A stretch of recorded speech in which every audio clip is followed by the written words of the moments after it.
pogrom, a genocide, a slaughter. And I think that the masses now need to rise up in this country and take governance into their own hands, as Palestine Action have with what they did at the RAF base. It's a time now for a people's uprising, direct action by people who want to stop this wickedness, this evil. And we've been seeing as well, of course, the media environment really changing over the last few days. I want to come to Dr. Matthew Alford because, of course, you are a professor of media. Now, we know that the mainstream media is biased towards Israel. Many would argue very sympathetic to how they frame things in Israel's favor. It's almost as if it was Iran who attacked Israel, according to many of these outlets. And yet, not only has Israel never been less popular, Iran hugely receiving support online, and we were discussing it in the earlier segment. The supreme leader of Iran, Ayatollah Ali Khamenei, Sayyid Ali Khamenei, his old tweets have been resurfacing again, and people discovering his love for poetry, his views on women's rights, his opinions on historical events, and so on. How do you explain the fact that despite the almost blanket support for Israel across the media, that things are where they are? Well, I mean, I think there are certainly when the United States and the collective West has gone to war in the past with some countries, it's found it easier to demonize those countries than it currently can. I mean, in the case of Iraq, for example, I think there was a collective understanding that Saddam Hussein was leading a fascist government and had butchered his own people and other peoples in a very wide range of ways. I think that the West, the narrative in the West is a little bit harder to demonize Iran in such a way. And also, I think as uniform as as American and British media can be, we in this country have had to acknowledge that Israel did launch a preemptive or preventative strike here. And so it's on the back of 20 months of what's increasingly accepted here as being a genocide conducted by Israel. It makes it very difficult for everyone in this country, even the media, to be wholly behind the Israeli attacks. I think that the tide has turned to some extent against what Israel is doing in the Middle East. And do you think that there's an element of a generational gap here? Because, of course, you know, with social media, there are people who are, let's say, on the younger end of the spectrum who are far more savvy and able to see through things. And do you think that that's having an impact upstream? Because we've seen, for example, he's now returned back to type when it comes to Iran, but Piers Morgan in the last few months has been extremely critical of Israel's conduct in that genocide in Gaza. Do you think that there's an element that even people like that are being swept along and realizing that actually things are changing? Israel's representatives in the media don't represent themselves very well, and he has to get hit with the kids, so to speak, and at least have some type of nuance in how he approaches things?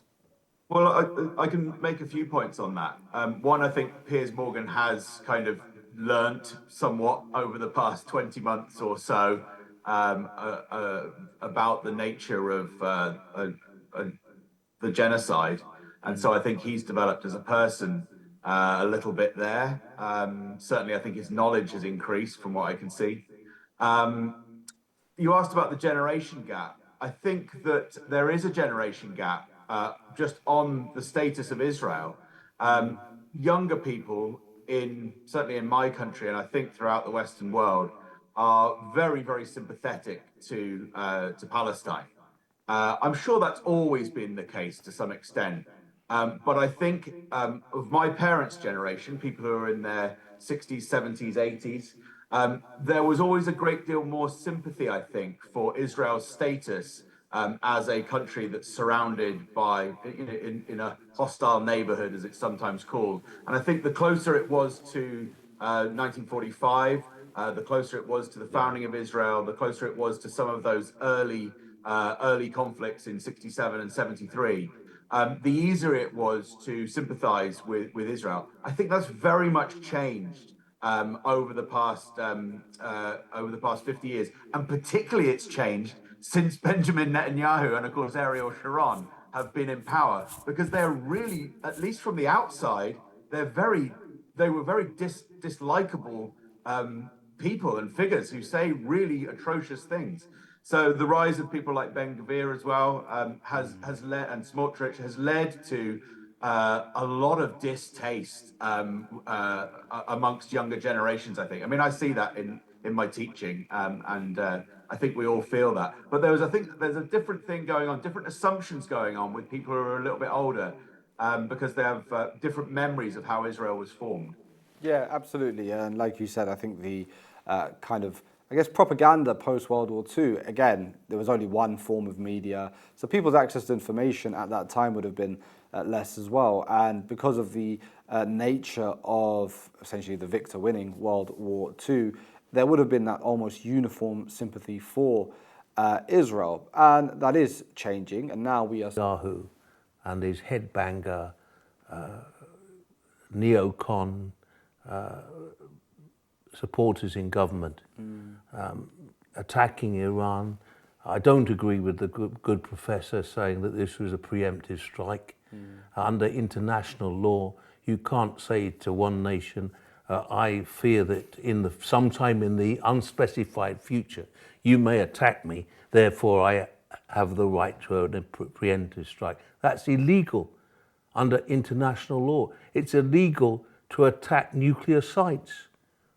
We knew about Chernobyl and what happened after that emission of nuclear particles into the atmosphere. It's reckless. And the whole of Western governments, the G7, should have said not that we're calling for de-escalation. I mean, that's just such humbug. They should have been calling for an immediate ceasefire, an end to the aggression, illegal aggression by the Israelis. They haven't done that. What's happened in terms of Iran? The chief negotiator for the peace, for non-proliferation, for discussion on the nuclear issue, has been murdered, assassinated. How sincere is that in terms of the West? And what condemnation has there been of this murder of key leaders in the Iranian government? And this term by my fellow journalists of the regime. We have a regime in Britain, elected by less than 50% of the population and getting a landslide. We don't have a democracy here. Half of our parliament is unelected. The head of state is a king. In fact, so there's a lot here to talk about in terms of not just Piers Morgan. It's good that you've got Owen Jones now on side and calling out this for what it is. And more of my journalist colleagues, actually, apart from the BBC, with some exceptions, are now calling it for what it is, which is illegal, an aggression, a terrorist act by a rogue state in the Middle East, Israel. Absolutely, and you talked about a assassination attempt, or the assassination of negotiators. Even Foreign Minister Arakchi was subjected to a plot to assassinate him, according to many sources, and it was frustrated by the Iranian security services, which would have, again, as you said, played into that sabotage we've been seeing by Netanyahu and his regime. And the outrageous statement by the Israeli foreign minister that the supreme leader should be murdered.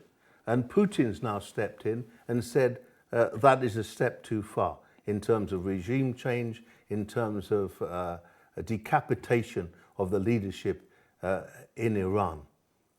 Who does he think he is? God? Absolutely. He'll find out soon. He is very much not God.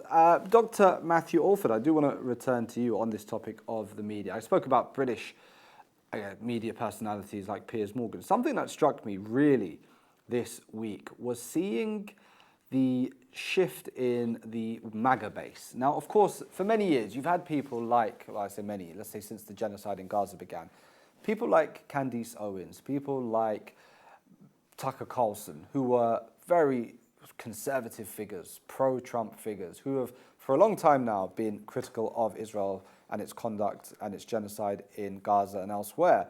But in the last week, we've been seeing people like, just to reel off a few names, Matt Gaetz, the former congressman, Steve Bannon, somebody who is seen as a huge ideologue and advisor and influencer behind the thinking of Donald Trump, Marjorie Taylor Greene, Megyn Kelly, all of these people who are stalwarts of that very pro-Israel, Zionist, pro-Trump camp, all of them coming out and saying, this is not our war, why are we getting involved? Do you think any of this could weigh on the thinking of Donald Trump? I absolutely do. I think that I saw an informal estimate the other day, which was that something like 90% of the MAGA base is opposed to what they consider to be another forever war. And I think that Tucker Carlson and some of those other people, not all of them, but Tucker Carlson has been speaking sense about these conflicts for quite some time. And it's interesting, I think, that for me, I mean, this is not a war actually in Israel's interests either, and not in the West's interests. Of course, it's very harmful and hostile to Iran, but actually, this doesn't serve anyone's interests. At the end of the day, all it's going to do is cause death and destruction. So I do think that that's probably the reason why Trump decided to, as soon as Israel struck, claimed that because he has to be in charge, he has to be the one who knew everything throughout the whole time. But really now he's pulling back from that and saying, oh no, give me 2 weeks. So I think that his domestic base is certainly playing on that. Do you mind if I just go back to, there was a really interesting report that came out today. I'm not sure if you've mentioned it on your show. A 188-page report about the actual BBC's treatment of Gaza. With numerous really interesting observations based on statistical evidence. Let me just read you 2 or 3 of them. The BBC has never mentioned Israel's policy that killed its own civilians to prevent hostage taking on the 7th of October, the Hannibal Directive. The BBC has never mentioned Israel's Dahaya Doctrine, aka the mow the lawn strategy in Gaza. The BBC has failed to report many dozens of genocidal statements from Israeli officials since the 7th of October and was completely silent on Netanyahu himself calling Palestinians Amalek, which is, I know you'll know, but is the biblical call for extermination. The BBC, a final one that I'll just tell you now, but I've got a list here that I've made of 12. The BBC has shut down the use of the word genocide by guests on air over 100 times since the 7th of October. And of course, its own journalists are not allowed to use the term. So there is definitely lots going on in the United States in terms of narratives changing. But just because this report has come out literally yesterday and was presented to the head of BBC News, I just wanted to get that in there because I think it's really important and such stark findings statistically about the nature of the way that the British media has been operating. No, absolutely, Doctor. It's fascinating to hear. I've been lost in, as you can imagine, the deluge of news and updates coming out of